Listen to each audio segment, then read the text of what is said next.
पेशवा बाजीराव का जन्म 18 अगस्त सन 1700 को एक भट्ट परिवार में पिता बालाजी विश्वनाथ और माता राधाबाई के घर में हुआ था।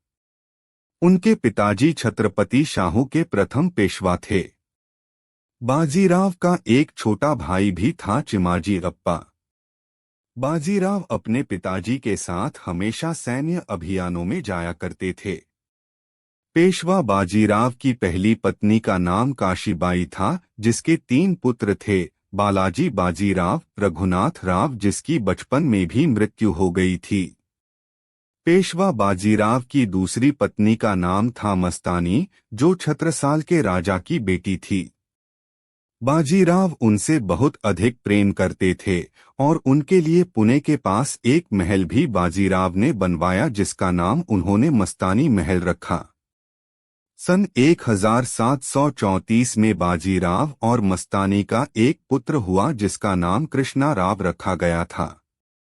पेशवा बाजीराव, जिन्हें बाजीराव प्रथम भी कहा जाता है, मराठा साम्राज्य के एक महान पेशवा थे। पेशवा का अर्थ होता है प्रधानमंत्री।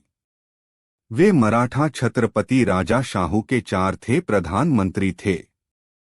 बाजीराव ने अपना प्रधानमंत्री का पद सन 1720 से अपनी मृत्यु तक संभाला। उनको बाजीराव बल्लाल भट्ट और थोरल बाजीराव के नाम से भी जाना जाता है।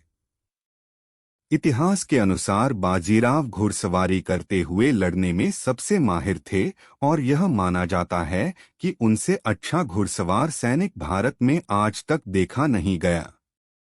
उनके 4 घोड़े थे, नीला, गंगा, सारंगा और औलख। उनकी देखभाल वे स्वयं करते थे। बाजीराव 6 फुट ऊंचे थे, उनके हाथ भी लंबे थे। बलिष्ठ, तेजस्वी, कांतिवान, तांबई रंग की त्वचा उनके व्यक्तित्व में 4 चांद लगाती थी। न्यायप्रिय बाजीराव को सफेद या हल्के रंग के वस्त्र पसंद थे। पूरी सेना को वे सख्त अनुशासन में रखते थे। अपने भाषण से वे सेना में जोश भर देते थे। मराठा साम्राज्य के पेशवा। सन 1720 में उनके पिता विश्वनाथ की मृत्यु हो गई। उसके बाद बाजीराव को 20 साल की आयु में पेशवा के पद पर नियोजित किया गया। बाजीराव के पेशवा पद पर आते ही छत्रपति शाहू नाम मात्र के ही शासक बन गए और खासकर सतारा स्थित उनके आवास तक ही सीमित रह गए।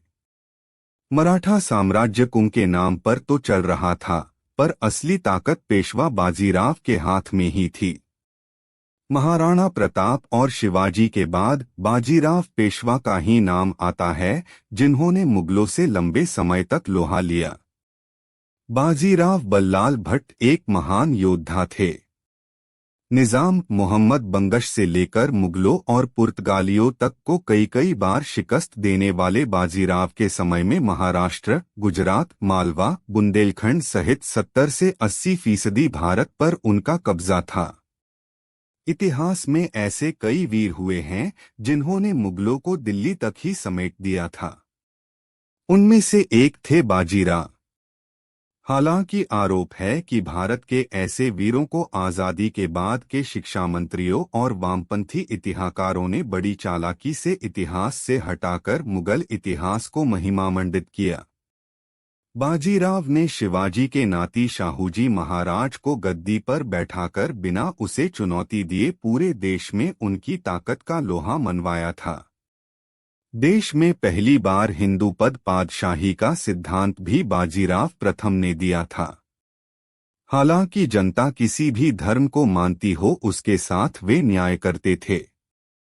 उनकी अपनी फौज में कई अहम पदों पर मुस्लिम सिपहसालार थे, जो युद्ध से पहले हर हर महादेव का नारा भी लगाना नहीं भूलते थे।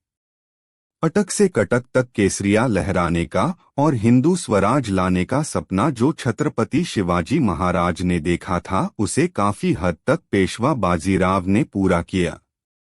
होलकर, सिंधिया, पवार, शिंदे, गायकवाड़ जैसी ताकतें जो बाद में अस्तित्व में आईं, वे सब पेशवा बाजीराव बल्लाल भट्ट की देन थीं।